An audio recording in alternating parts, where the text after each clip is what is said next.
What is going on, ladies and gentlemen? Welcome back to the Draft Hub. And today we are going to be taking a look at my record predictions for the Big 12 Conference for 2025-2026. Now, I'm super excited about this one because this conference, maybe outside of the SEC, has the potential to be probably the A, most surprising, and B, the most competitive at the top. There are legitimately 5 or 6 teams at the top of this conference that could easily win it. Everyone has a fair shot.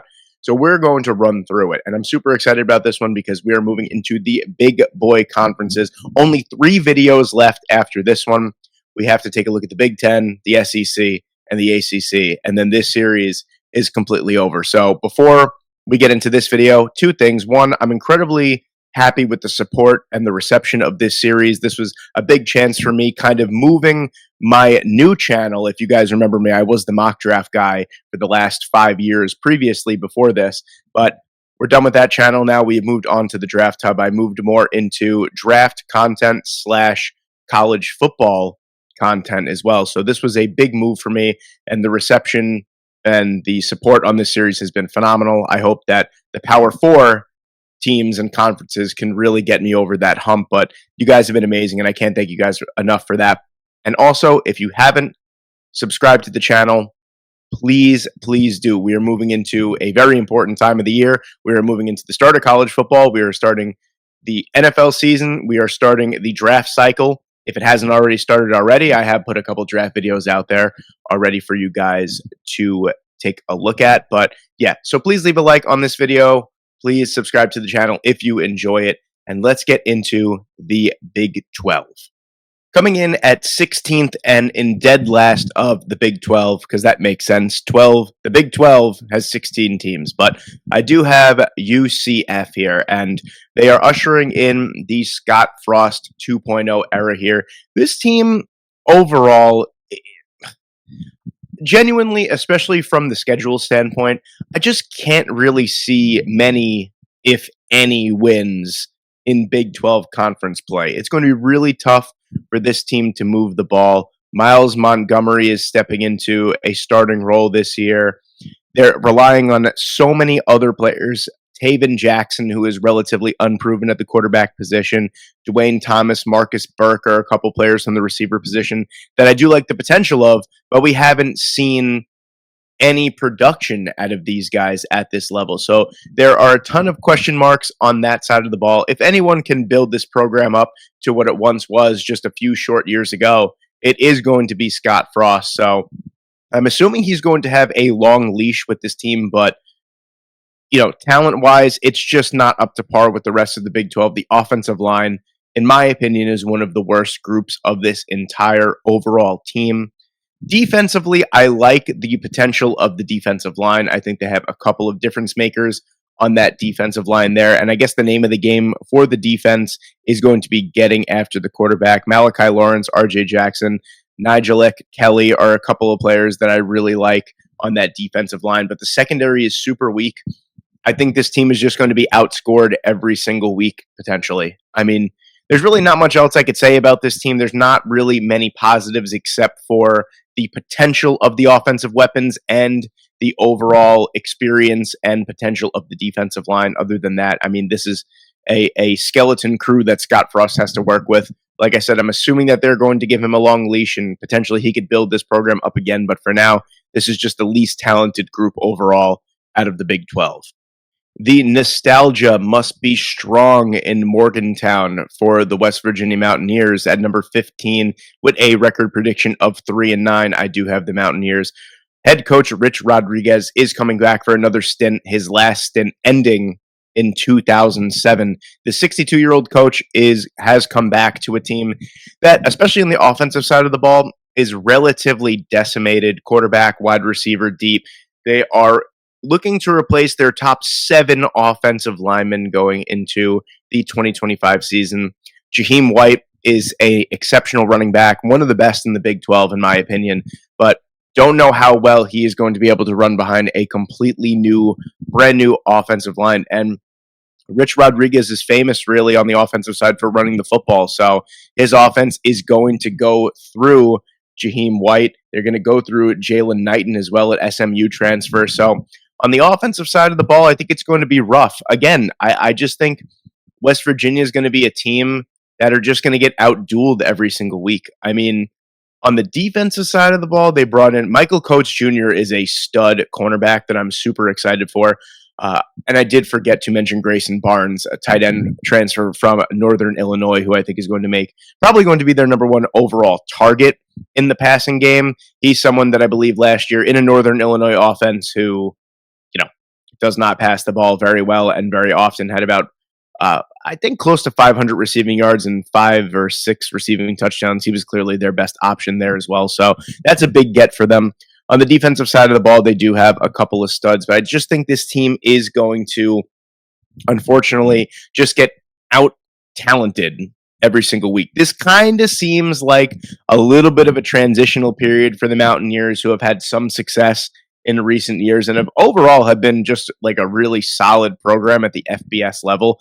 I feel like they're never really unbelievable. I mean, maybe if you go into the Geno Smith, Tavon Austin, Stedman Bailey type of regime or type of era back in what was that, 2011, 12, 13, something around there. That was a stud West Virginia team, but they've been pretty steady since then.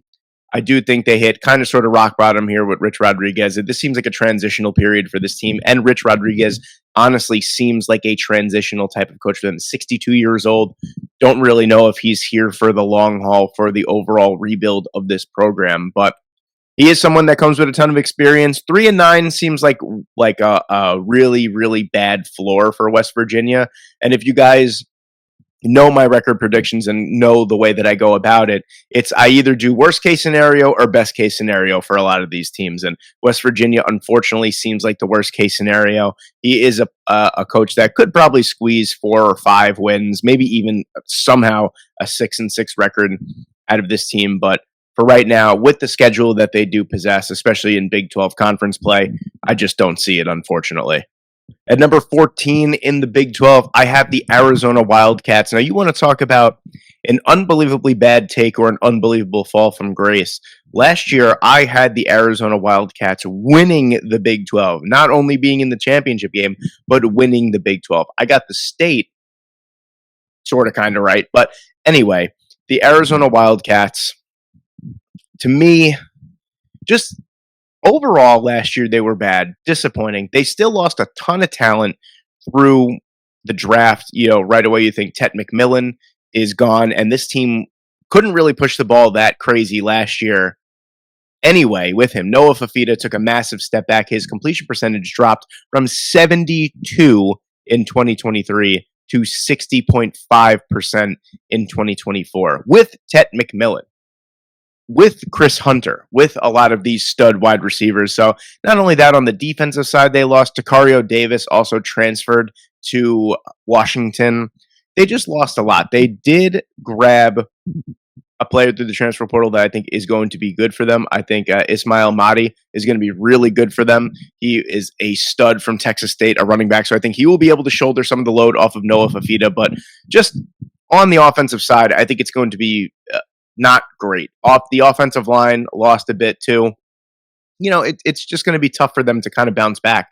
I mean, with the talent that they possessed last year, they played as bad as they did. Now, with a lot less talent, I can't really see them turning it around. Maybe 5-7, maybe 6-6, but 4-8 seems like the benchmark for Brett Brennan here. Brett Brennan famously brings some pretty stingy defenses from San Jose State. So we'll see what he could do. The Arizona Wildcats last year ranked 113th nationally, in overall defense, and they lost 9 of their starters. So could that be a good thing? Possibly.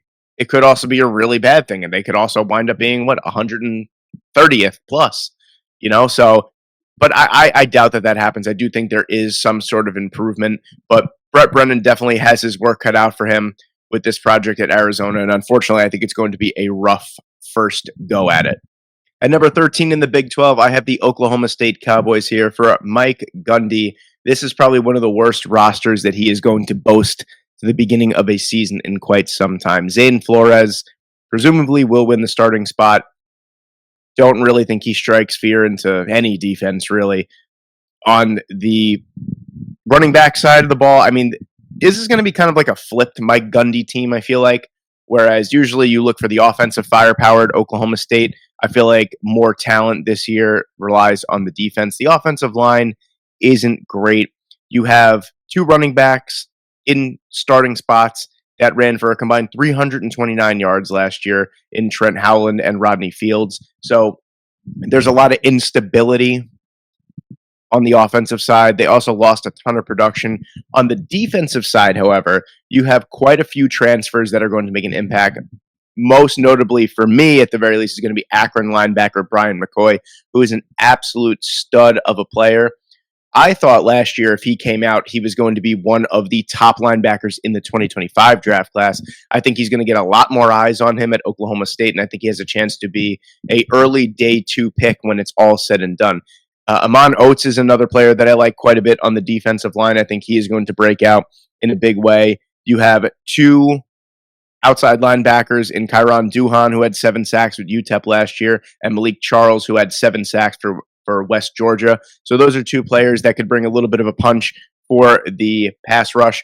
And then on the back end in the secondary, there is some stability. You have some great players on the back end there as well. So the defensive side is not really what I'm going to worry about here for the Oklahoma State Cowboys, even though historically they are not great defensively. I don't think they're going to be a world beater defensively. I just think that they're going to be better than years prior. I just think this offense just lacks so much production and so much firepower. It's going to be rough for Mike Gundy, even in his air raid, very, very unique style of offense.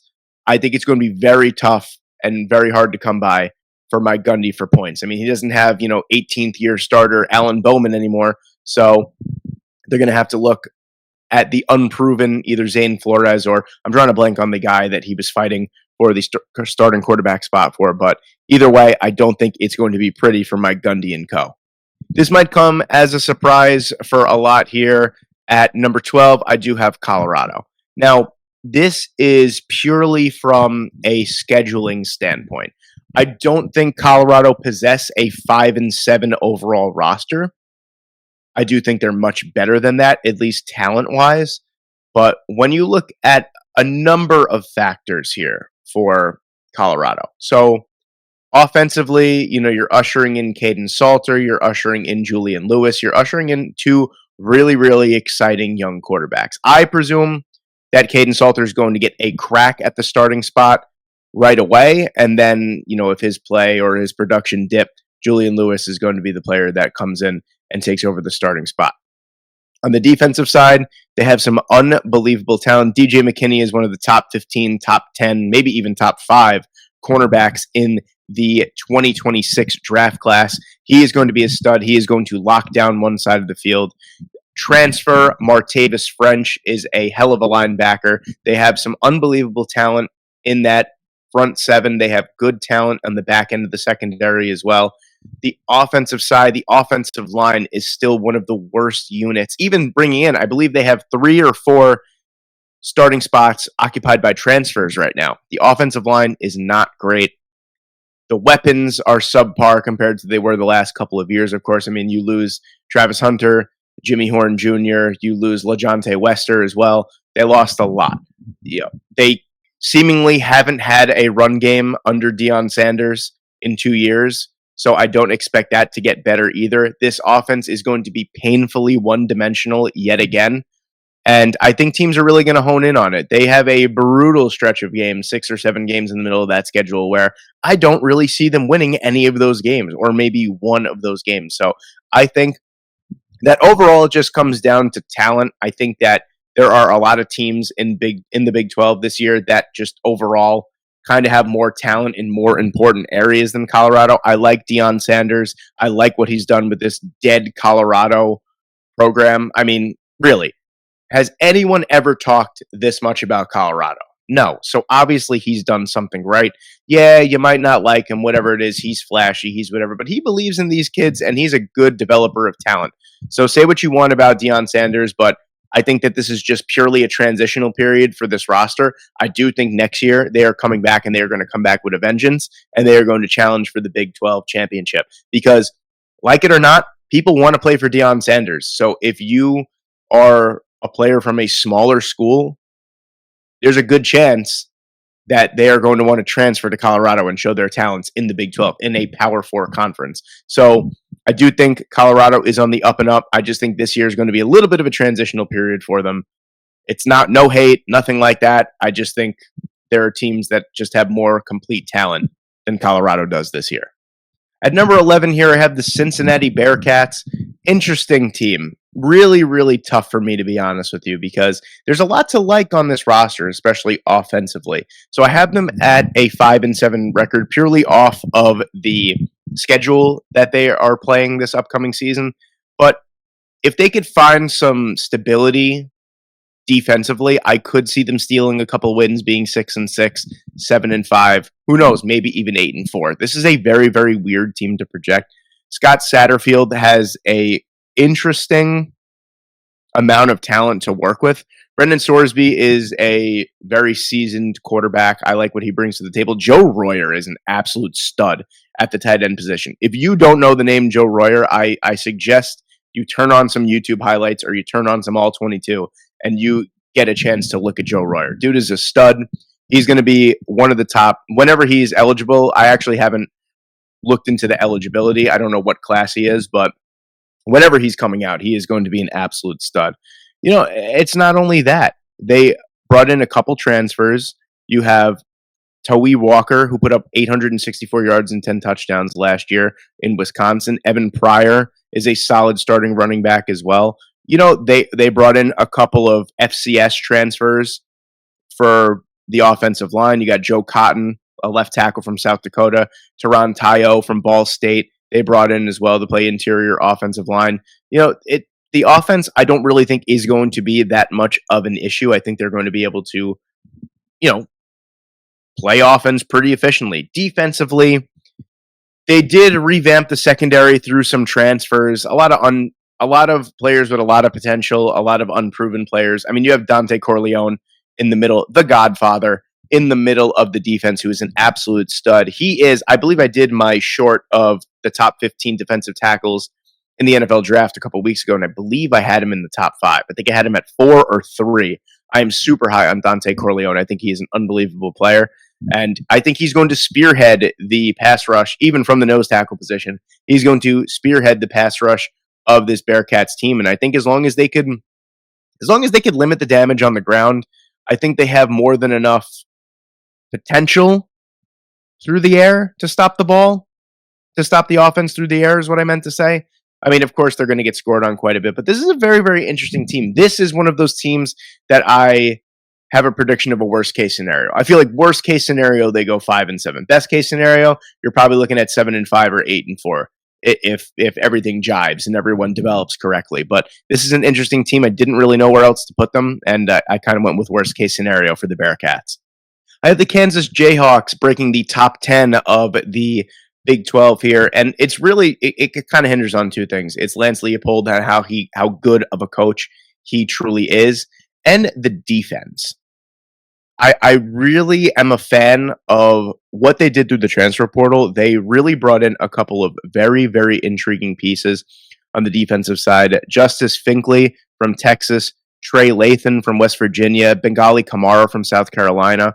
They brought in a lot of really good players. Dean Miller is a outside linebacker, edge rusher, hybrid type of player that is really, really exciting. Had 6 sacks very quietly last year for this Kansas Jayhawks defense. He is a piece that I'm thinking is going to break out in a big way. You have Texas A&M transfer Bryce Foster at the center position, who I think is going to anchor that offensive line that very quietly, mind you, has developed some very, very good offensive linemen in the NFL over the last few years. Right away, you think Dominic Pooney is a player that can play all over the offensive line for the San Francisco 49ers. Jalen Daniels is a player that is in need of a massive breakout or bounce back season, rather. Last year was super disappointing for him. He was granted another year of eligibility. He is back. This is presumably his last year here for Kansas. He's just a really exciting player when he's healthy and he's on. And I think that's what we're going to see. We're going to see those inconsistencies shine through just a little bit. But Jalen Daniels is a player that I think can really take the Big 12 by storm if he could just stay healthy the entire season. The schedule is rough, and that's why I only have them as kind of like a middling / best case scenario at 6-6. I think that they are going to run into some really, really tough road games. The running game, besides for Jalen Daniels, is not great, is not inspiring at all behind him. He's going to have to do a lot of running. And the weapons itself aren't too great. So Jalen Daniels has a lot riding on his shoulders. He's got a lot of pressure on him to not only have a bounce back season, but be the absolute catalyst for this offense. I think this defense is going to hold a lot of teams better than we think. They have a lot of studs on this team, and I'm telling you, watch out for Dean Miller. At 9, I have the Houston Cougars with Willie Fritz at 6-6 here. Now, again, this is a middling prediction. I think Houston has the schedule where they can go 4-8 or 5-7, but they also have the talent and the coaching where they can go 6-6, 7-5, potentially even 8-4. Tanner Koziel is a fantastic player from Ball State. That was essentially their entire offense last year. I think he is going to break out in a big way as the top tight end from the Big 12 this year. Steven Johnson is another wide receiver that I like quite a bit. He brings a little bit of juice from the outside. And then they have, of course, former 5-star quarterback transfer Connor Wegman from Texas A&M, who hopefully can stay healthy and provide a little bit more stability from the quarterback position. I do think if he stays healthy, we did see the talent in 2023. Sorry, in 2024. No, in 2023. I'm right. I'm thinking it's 26 for some reason. We saw the talent in 2023 at Texas A&M of what he can do when he is healthy, where he could put the ball. His ball placement, his accuracy, his arm strength is really, really good. As long as he can stay healthy, I think he's going to be all right. On the defensive side, where Willie Fritz obviously hangs his hat, they do have some playmakers at all three levels of the defense. Eddie Walls, Carlos Allen, those are some really good players that are going to make an impact. Brendan Mack is a player that I think is going to break out in a big way. Showed some flashes last year, is going to break out and spearhead this pass rush for Willie Fritz. I think they do make a bowl game. I think they scratch and they claw through this hard schedule, and I think that they're going to surprise a lot of people. I've seen, just curious, usually after I make my predictions, or I make the slides, so I don't, because I'm late. I'm too lazy to change anything once I make the slideshow.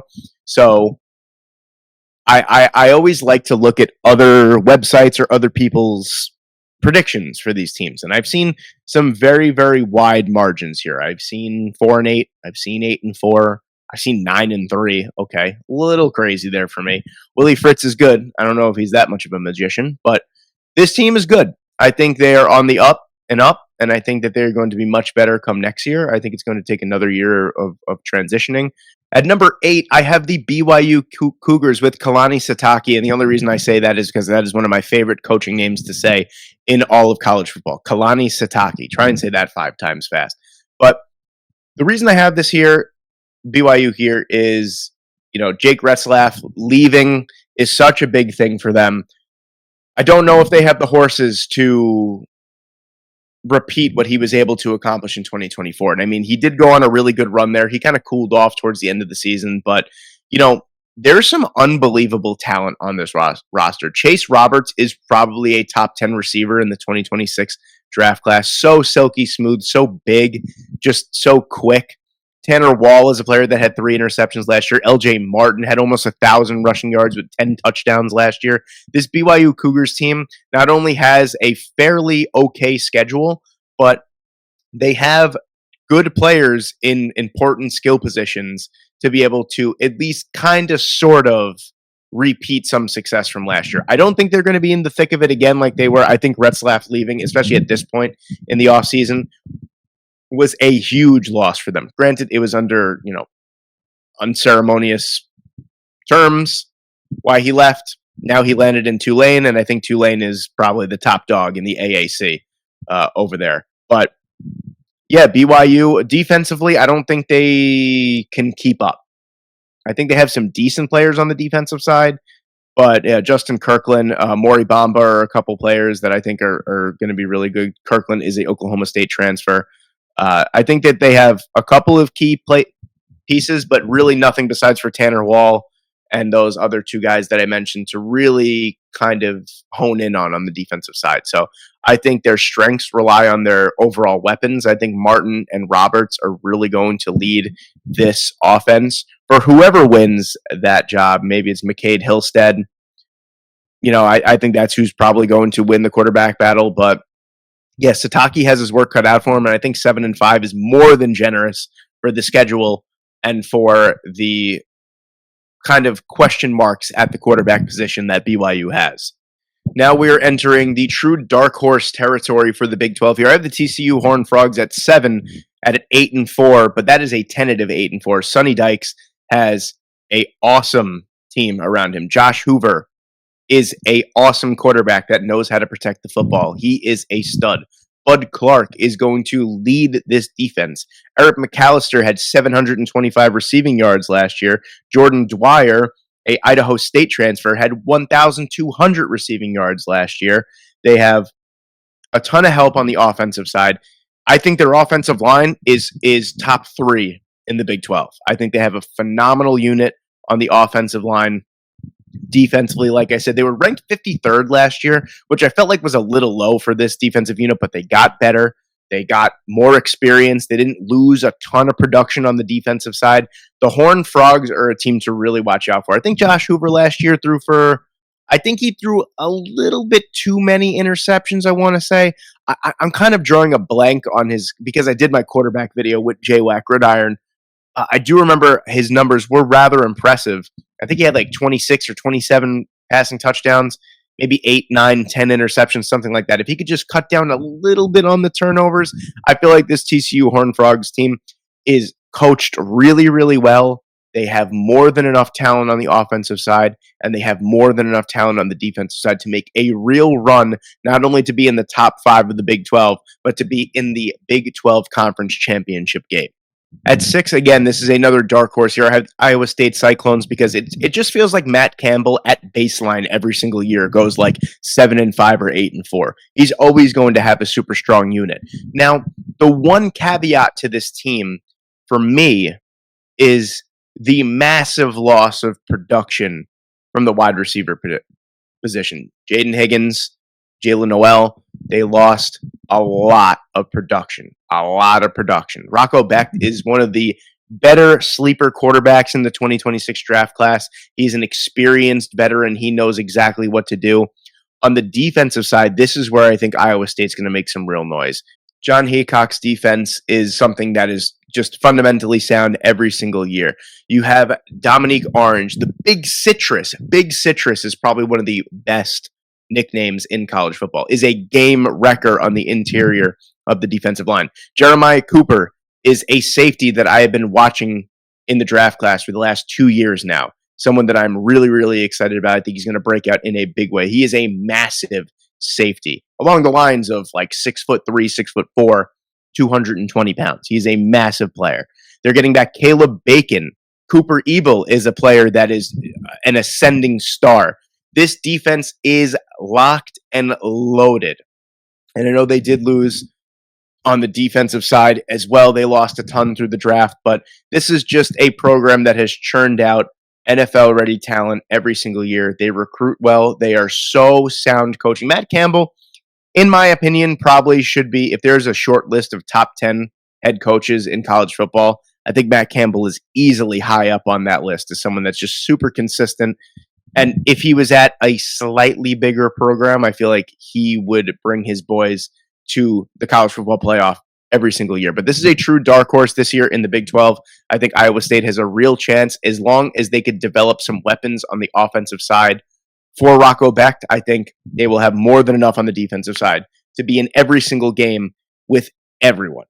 Maybe not Arizona State. If you know, you know.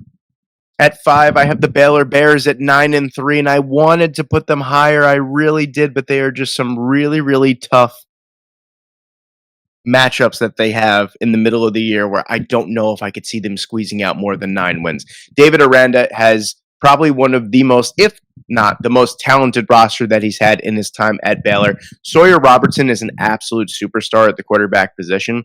Look me in the eyes. I know that you can't see me through the computer screen or the phone screen, whatever you're looking at. And I know I don't even have my camera on. But Sawyer Robertson is a top 3 quarterback in the 2026 draft class. You heard it here first. I don't care how you get there. I don't care if you think that's a crazy take. If you watch his film, listen, we've spoke about this before. in my quarterbacks video. He's that dude. I'm just going to leave it at that. Not only that, you have unbelievable offensive weapons around him. You have Bryson Washington, who's an absolute superstar at the running back position. Dawson Pendergrass, who is fantastic behind him. Josh Cameron, Ashton Hawkins, Lewis Brown, Kobe Prentice, you name it at the wide receiver position, they have it. Michael Trigg, who is my breakout candidate, is an NFL caliber tight end. Sawyer Robertson might throw for freaking 4,200 yards in 12 games. They have an incredible amount of talent on the offensive side. On the defensive side, the defensive line isn't as great as I would like it to be, especially for a Dave Aranda team. But you know that he's always going to come with those stingy defenses. It feels like the defense is always making up for the offense. This could finally be the year where the offense is making up for the defense. And the defense isn't even bad. Keaton Thomas, I think, is an absolute stud. Travion Barnes is a stud as well. Both recorded over 100 total tackles last year. The secondary isn't bad. They're always producing NFL talent in the secondary. Aranda has an absolute superstar here, superstar roster rather, and I think they could really challenge. If they could win one of those big games, I'm thinking the one game that they could probably win is going to be against Utah. I think I don't have the schedule in front of me like I did when I was making this video or I was prepping for this video. I believe Utah is on their schedule, and that is a huge game where I think if they could win and they can go 10-2, they could potentially find themselves in the Big 12 championship game. At number 4, I have the Kansas State Wildcats here as probably the last dark horse contender. I don't even think they should be considered a dark horse. They're super talented. Avery Johnson, to me, is going to take that step towards Heisman Trophy candidacy this year. He just has a ton of talent. Chris Kleiman has this unit offensively and defensively. He has this squad always ready to play. They are so well coached. Austin Romaine is one of the best linebackers in the country. They got Gunnar Maldonado to play safety from Arizona, who is an absolutely ball-hawking safety as well. On the offensive side, they lost a huge playmaker in Quentin Skinner from undrafted free agency. Jace Brown is a player that I think is going to step up in a big way for Avery Johnson. You know, Dylan Edwards, Joe Jackson as the running back tandem isn't necessarily ideal, but, you know, it's going to be tough to replace DJ Giddens from last year. So, you know, having those guys, Dylan Edwards, a Colorado transfer, doesn't have a lot of miles under his belt. You could kind of really hitch your wagon towards those two guys and take some of the pressure off of Avery Johnson. But yeah, I do feel like he is poised for a huge breakout year. And I do think that if the run game could, you know, really take off like it did with DJ Giddens, I feel like you're looking at a potential Big 12 championship berth for the Kansas State Wildcats. Really, I don't have too much to say about this program. I mean, we're getting to the point of this video where these programs are just so super solid every single year that there's really not too much more for me to say. But I do like, defensively, I like where Kansas State is at. They have a couple of real good studs on that team, and I think Avery Johnson, you know, if he truly is a Heisman candidate, like I think he could be, then I think, yeah, just kind of strap the rocker to his back and let him take you there. At number 3, and just missing out on the Big 12 Big championship game berth, is the Utah Utes, and this is very interchangeable with, you know, anything that you're looking at. I think the Utes, straight away, I think the Utes are one of the most soundly coached teams. They have such a high floor every single year because they are such a solid program. Kyle Whittingham is a phenomenal coach. Spencer Fano and Caleb Lomu that is the best tackle duo in the country. Both of those guys could easily be top 15 picks in the 2026 NFL draft. Just let that sit in for a second, that you have two tackles. You have your bookend tackles as top 15 talents in a draft class. Lander Barton is an absolute stud. They brought in Devin Dampier to play quarterback, who was a fantastic player for New Mexico. I mean, that's a crazy sentence to say in its own right. New Mexico or whatever it was. New Mexico State, New Mexico, whatever. I can't keep up. Let me actually double check that real quick because I do want to get that right. I know that New Mexico, right? Yes, I got it right the first time. New Mexico, Devin Dampier. I believe he was a conference it was first team all conference for New Mexico. But anyway, yeah, Devin Dampier is a stud. I think that he provides a lot of stability at the quarterback position where Utah just really hasn't had that the last couple of years, and they still have competed with the very best of them. So I think Utah has what they're looking for. The defense is always going to be so solid. They've produced so much talent at the NFL level the last few years from the defensive side. They are just a factory for defensive talent. Offensive line is great, probably the best in the Big 12, if I'd have to say, just based off of Spencer Fano and Caleb Lomu. But I think Devin Dampier is the missing piece to this team, and they are going to compete for a Big 12 title game berth all season long. Whoa, big surprise here, because if you've been following along and paying attention the whole video, you know who number one is, and I'm probably going to get some flack for that, and I really don't care. But at number 2, I have the Arizona State Sun Devils at 10-2. Kenny Dillingham is a revelation at the head coaching position. Jordan Tyson is an unbelievable wide receiver prospect. He is the number 1 overall wide receiver in the country for me. That's draft eligible. Yes, I know that there are a couple of guys that are probably better. Cam Coleman, Jeremiah Smith, maybe Ryan Williams. There's a couple of guys, yes, I know, that are better. I get it. But I think Jordan Tyson is a phenomenal overall player, and I think he's easily the best wide receiver in the entire 2026 draft class. Javon Robinson is an absolute stud. But that's the problem. The defense for me, I mean, this offense is so good. They have the second highest returning production on offense in the entire FBS. Sam Levitt is a really good quarterback. Kanye Udo I am a big fan. I know people aren't a fan of him. Transferred in from Army. I think he is a fine replacement for Cam Scattaboo. The defense is where I just have a couple question marks. And yes, I know that Arizona State could easily outscore a bunch of teams this year, and that's how they could win. As long as they could play that bend, don't break defense, they'll be fine. They could score with the best of them. They might have the best offense in the country. I'm just a little worried about that defense. I think Javon Robinson makes a huge difference for them, though. I believe he had 3 interceptions last year. He is a stud. He's someone that I think, when he is draft eligible, is going to go rather high in the NFL draft. I'm a big fan of his. But I do have Arizona State back in the Big 12 championship game. And at number 1, you have the Texas Tech Red Raiders. Now, this is a perfect storm for me. You're going to look at this and you're going to turn the video off. Texas Tech at 11-1. I mean, have you seen what they did?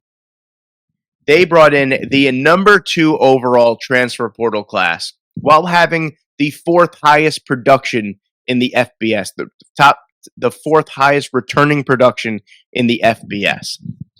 Let's just take a look at the defensive transfers. Just name a few defensive transfers that are going to make a massive impact. David Bailey from Stanford, Lee Hunter from UCF, Skylar Gill Howard from Northern Illinois, Romello Height.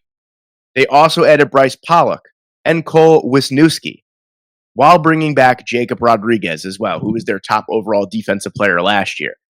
That is a stacked unit on all levels. All 3 levels of the defense are absolutely stacked. The defensive line is not only the best in the Big 12. I will go out on a limb and say Texas Tech probably has the best defensive line in the country.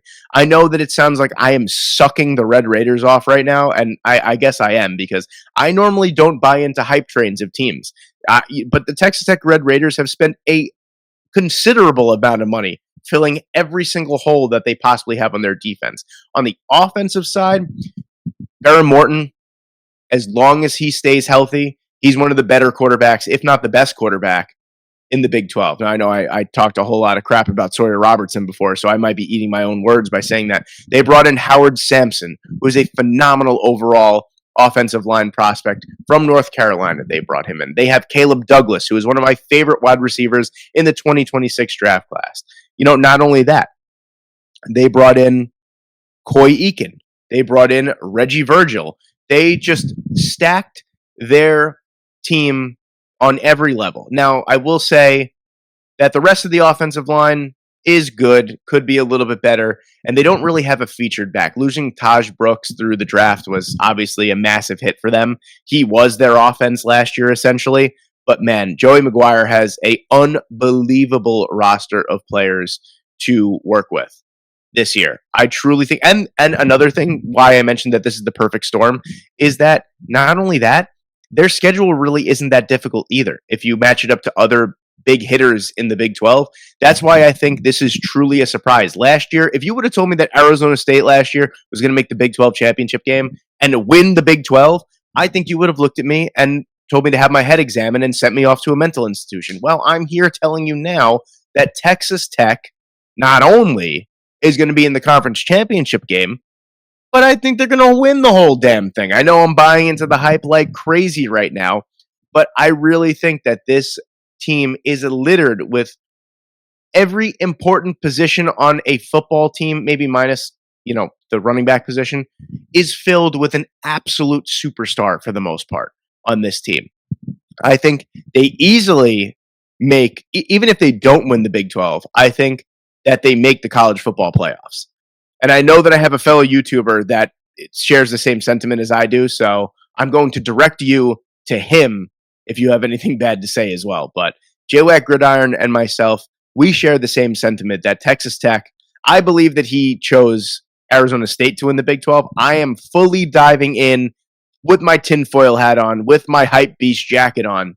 I'm buying into the hype of the Texas Tech Red Raiders to win the Big 12 in 2025. Thank you guys so much for watching today. I hope you enjoyed. If you are a Texas Tech Red Raider fan, maybe subscribe to the video, since I just kind of put my whole reputation out on the line there with my Red Raiders pick. But thank you guys so much for watching today. I hope you enjoyed, and I hope I see you in the next one.